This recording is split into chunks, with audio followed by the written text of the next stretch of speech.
Yes, dear students, good evening. Again, I am reading with a new formula video, and it is related to the relation and function, जिसे हिंदी में बोलते हैं संबंध एवं फलन। चलिए देखते हैं कि इसके फॉर्मूलेस क्या क्या हैं और कहाँ आपको कैसे यूज करना है।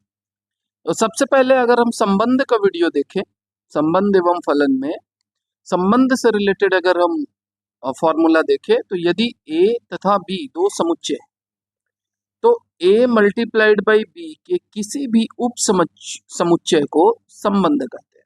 संबंध किसे कहते हैं आप समझ गए होंगे कि यदि a तथा b दो समुच्चय है तो a मल्टीप्लाइड बाई b के किसी भी उप समुच्चय को संबंध या रिलेशन हम कहते हैं।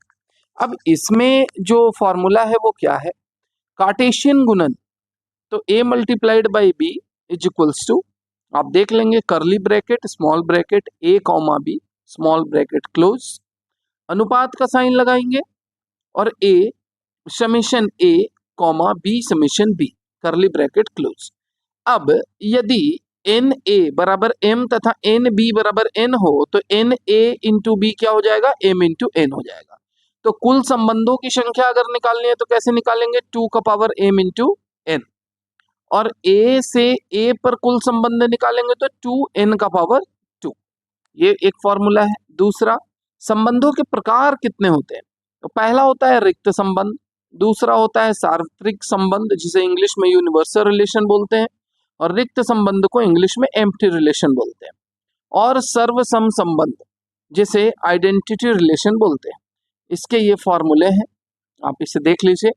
संबंध के गुण कैसे रहेंगे, संबंध के गुण अगर निकालना है तो एक तो रिफ्लेक्सिव होता है, सिमेट्रिक होता है, ट्रांजिटिव होता है और एंटी सिमेट्रिक होता है। ये आपको इस एरिया में फॉर्मूले से। नेक्स्ट, फलन, फंक्शन से रिलेटेड अगर हो तो यदि एक प्रत्येक अवयव का बी में केवल एक ही प्रतिबिंब हो तो वह फलन कहलाता है, जैसे फलन A is B. Domain, input values, codomain जिसे सह प्रांत भी बोलते हैं, फलन का लक्ष्य समुच्चय, और रेंज इसको एफएक्स से निकालते हैं। फलन के प्रकार कितने हो गए, 1 इंजेक्टिव बोलते हैं, many one, onto surjective बोलते हैं, इनटू बाइजेक्टिव बोलते हैं, राइट। अब देखिए यहाँ पास ये दो बॉक्स में A1 A2 A3 ऐसे पूरा n तक है, इसी तरह से B1 B2 B3 पूरा Bm तक है। अगर हम बात करें इसके ग्राफ डिजाइन का तो x और y, ठीक है, तो y बराबर हो जाएगा fx, इसका ग्राफ ऐसा होगा, ठीक है। सरल भाषा में अगर समझें तो हर इनपुट का एक ही आउटपुट होना चाहिए, ठीक है। संयोजित फलन ये फॉर्मूला है और प्रतिलोम फलन ये फॉर्मूला है। परीक्षा हेतु जो अति महत्वपूर्ण तथ्य है वो क्या है, n अवयव वाले समुच्चय पर कुल संबंध कितने हो जाएंगे, 2n का पावर 2। a से b तक कुल फलनों की संख्या n का पावर m, जहां n बराबर हो जाएगा मॉड a और m बराबर मॉड b। 1 फलनों की संख्या अगर हम निकालेंगे तो n p m ये फॉर्मूला आप लगा करके निकाल सकते हैं। आई होप कि ये वीडियो आपको हेल्पफुल होगा और मिलते हैं अगले फॉर्मूले वाले वीडियो के साथ। Thank you very much.